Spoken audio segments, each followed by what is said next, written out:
ಹಳ್ಳಿಲಿ ಸುರೇಶ್ದೇ ಆದಂಥ ಒಂದು ಪ್ರತ್ಯೇಕವಾದಂಥ ನಮ್ಮ ಮತದಾರರ ಭಾವನೆಯಲ್ಲಿ is a ground level worker ಅಂತ ಇದೆ. ಬೇರೆಯವರು ಎಂ ಪಿಗಳಾಗಿದ್ದರು ನಮ್ಮ ಕ್ಷೇತ್ರದಿಂದ, ಗೌಡರು ಆಗಿದ್ದರು, ಕುಮಾರಸ್ವಾಮಿನೂ ಆಗಿದ್ದರು, ಬೇಕಾದಷ್ಟು ಜನ ಎಲ್ಲ ಆಗಿದ್ದರು. ಎಂ ಪಿಗೂ ಆ ಎಂ ಪಿಗೂ ಈ ಎಂ ಪಿಗೂ ಏನು ವ್ಯತ್ಯಾಸ ಅನ್ನೋದನ್ನು ನೋಡಿದ್ದಾರೆ. ಪ್ರತಿ ಹಳ್ಳಿ, ಪ್ರತಿ ಪಂಚಾಯಿತಿ, ಪ್ರತಿ ರಸ್ತೆ, ಪ್ರತಿ ಚರಂಡಿ, ಪ್ರತಿ ಮನೆ, ಪ್ರತಿ ಕೆರೆ, ಇವತ್ತೇನಾದ್ರು ಕೆರೆಗಳಲ್ಲಿ ನೀರು ಅಂತರ್ಜಲ ಹೆಚ್ಚಿಸಬೇಕಾಗಿದ್ರೆ ಬಡವ್ರಿಗೆ ಮನೆ ಕೊಟ್ಟಿರ್ಬೇಕಾರೆ, ಬಡವ್ರಿಗೆ ಸೈಟ್ ಕೊಟ್ಟಿರ್ಬೇಕಾರೆ, ಇವತ್ತು ನರೇಗಾಲ್ ಅಷ್ಟೆಲ್ಲ ದುಡ್ಡು ನಮ್ಮ ಕಡೆ ಎಲ್ಲ ಬಂದಿರಬೇಕಾರೆ ಇಟ್ ಈಸ್ ಸುರೇಶ್ ಕಾಂಟ್ರಿಬ್ಯೂಷನ್. ಅದಕ್ಕೆ ನಾವು ಉತ್ತರ ಕೊಡ್ತಾರೆ. ಮತದಾರ ಇದ್ದಾರಲ್ಲ, ಅವರು ಭಾಳ ಪ್ರಜ್ಞಾವಂತಿದ್ದಾರೆ. ಯಾರು ಬೇಕಾದ್ರೂ ನಿಲ್ಲಿಸ್ಕೊಳ್ಳಿ, ನಮ್ಮದೇನು ಅಭ್ಯಂತರ ಇಲ್ಲ. ಅವರು ಅಶೋಕು ಬಂದು ನಿಂತಿದ್ರು, ಚಕ್ರವರ್ತಿ ಅಶೋಕ್ ಅವರು ಬಂದು ನಿಂತಿದ್ರು. ನಿಂತ್ಕೊಳ್ಳಿ, ಏನು ತೊಂದರೆ ಇಲ್ಲ, ಯಾರು ಬೇಕಾದ್ರೂ ನಿಂತ್ಕೊಳ್ಳಿ. ರಾಜಕಾರಣ ಆದಮೇಲೆ ಜನ ತೀರ್ಮಾನ ಮಾಡುವಾಗ ನಾವು ಯಾಕೆ ಅದಕ್ಕೆ ಬಿಡೋದು? ನಾವು ಎಲ್ಲರಿಗೂ ಸ್ವಾಗತ ಮಾಡ್ತೀವಿ. ಕುಮಾರಸ್ವಾಮಿಯೂ ನಿಂತ್ಕೊಳ್ಳಿ, ಅದು ನಮಗೇನು ಬೇಜಾರಿಲ್ಲ. ಮಾತಾಡಿದ್ದೀವಿ ಆಗಲೇ. ಒಂದು ಅಪೂರ್ವ ಜೇನು ಸಾಕಣೆ ಮಾಡಿ ವರ್ಷಕ್ಕೆ 5 ಕೋಟಿ ಗಳಿಸ್ತಿದ್ದಾರೆ. ನೀವು ಕೂಡ ಅವರಿಂದ ಕಲಿಬೇಕಾ?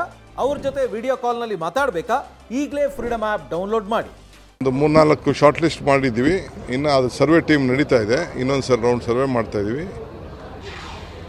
ಹಳ್ಳಿಲಿ ಸುರೇಶ್ದೇ ಆದಂಥ ಒಂದು ಪ್ರತ್ಯೇಕವಾದಂಥ ನಮ್ಮ ಮತದಾರರ ಭಾವನೆಯಲ್ಲಿ is a ground level worker ಅಂತ ಇದೆ. ಬೇರೆಯವರು ಎಂ ಪಿಗಳಾಗಿದ್ದರು ನಮ್ಮ ಕ್ಷೇತ್ರದಿಂದ, ಗೌಡರು ಆಗಿದ್ದರು, ಕುಮಾರಸ್ವಾಮಿನೂ ಆಗಿದ್ದರು, ಬೇಕಾದಷ್ಟು ಜನ ಎಲ್ಲ ಆಗಿದ್ದರು. ಎಂ ಪಿಗೂ ಆ ಎಂ ಪಿಗೂ ಈ ಎಂ ಪಿಗೂ ಏನು ವ್ಯತ್ಯಾಸ ಅನ್ನೋದನ್ನು ನೋಡಿದ್ದಾರೆ. ಪ್ರತಿ ಹಳ್ಳಿ, ಪ್ರತಿ ಪಂಚಾಯಿತಿ, ಪ್ರತಿ ರಸ್ತೆ, ಪ್ರತಿ ಚರಂಡಿ, ಪ್ರತಿ ಮನೆ, ಪ್ರತಿ ಕೆರೆ, ಇವತ್ತೇನಾದ್ರು ಕೆರೆಗಳಲ್ಲಿ ನೀರು ಅಂತರ್ಜಲ ಹೆಚ್ಚಿಸಬೇಕಾಗಿದ್ರೆ ಬಡವ್ರಿಗೆ ಮನೆ ಕೊಟ್ಟಿರ್ಬೇಕಾರೆ, ಬಡವ್ರಿಗೆ ಸೈಟ್ ಕೊಟ್ಟಿರ್ಬೇಕಾರೆ, ಇವತ್ತು ನರೇಗಾಲ್ ಅಷ್ಟೆಲ್ಲ ದುಡ್ಡು ನಮ್ಮ ಕಡೆ ಎಲ್ಲ ಬಂದಿರಬೇಕಾರೆ ಇಟ್ ಈಸ್ ಸುರೇಶ್ ಕಾಂಟ್ರಿಬ್ಯೂಷನ್.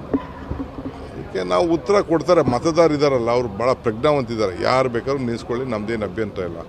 ಅವರು ಅಶೋಕು ಬಂದು ನಿಂತಿದ್ರು, ಚಕ್ರವರ್ತಿ ಅಶೋಕ್ ಅವರು ಬಂದು ನಿಂತಿದ್ರು.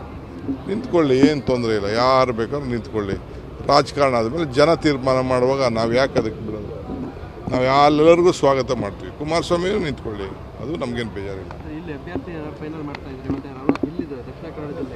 ಮಾತಾಡಿದ್ದೀವಿ ಆಗಲೇ. ಒಂದು 3-4 ಶಾರ್ಟ್ ಲಿಸ್ಟ್ ಮಾಡಿದ್ದೀವಿ. ಇನ್ನು ಅದು ಸರ್ವೆ ಟೀಮ್ ನಡೀತಾ ಇದೆ. ಇನ್ನೊಂದು ರೌಂಡ್ ಸರ್ವೆ ಮಾಡ್ತಾ ಇದ್ದೀವಿ.